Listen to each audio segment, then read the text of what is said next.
wacan oo wanaagsan waxaan joogaa kala barka Faafan iyo Erar waxaan joogaa qabalaha u dhaxeeya gobolka Erar iyo gobolka Faafan ee degmada Baabili iyo degmada Fiiq kala bara waa qabalaha weyn ee ka tirsan degmada Baabili ee Shilile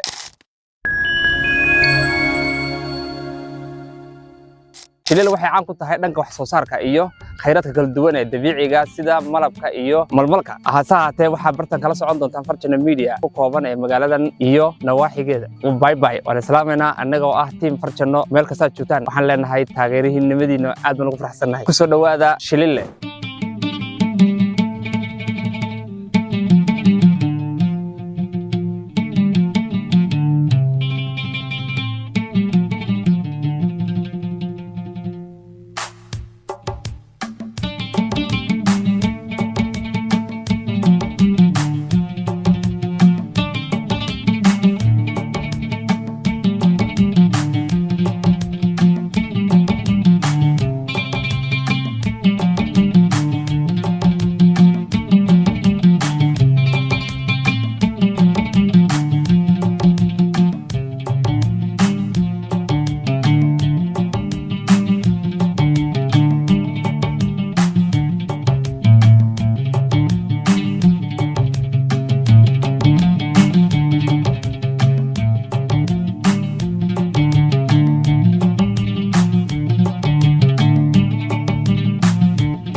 Fadhi Qasali Sheekh Axmed dayrtii guugi laba jeer iyo roobka shaah laba sano qodis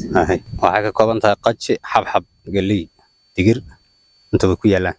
iibkooda suuq hadda ka hor imika bay hor leedahay wali waxba kama iibin ana si balaadiyaan rabaa cid kale igu weelisa ku amalaalnahay iyo adeerka hadda markii dayrtan joojiyada tan dayr hore tilaalka day way iska qaartanayd haday fursad iyo biyo ay hesho wax yar bay ku dhali kartaa 3 bilood ayay ku dhali kartaa xabxabkuna 3 bilood ku dhali karaa hadda dhankaas iyo ku yaala oo aad oo ma yahay biyaan aad ugu baahna babaygu hadda 2 sano jooga guugi labaad baan joojinay ka dhalmo wada kulli uu jiraayo xabxabka waxba cuna sida shimbiro kabarayda oo kale digirinka waxaas laga celiyaa taawna ma hayno hadda waxaan codsan lahaa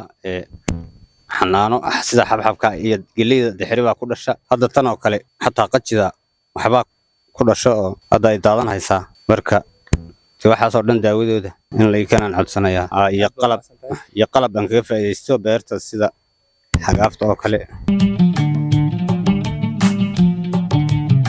waxaan wanaagsan waxaan beer ku taala qabalaha Shilile oo aad balaaran oo ka kooban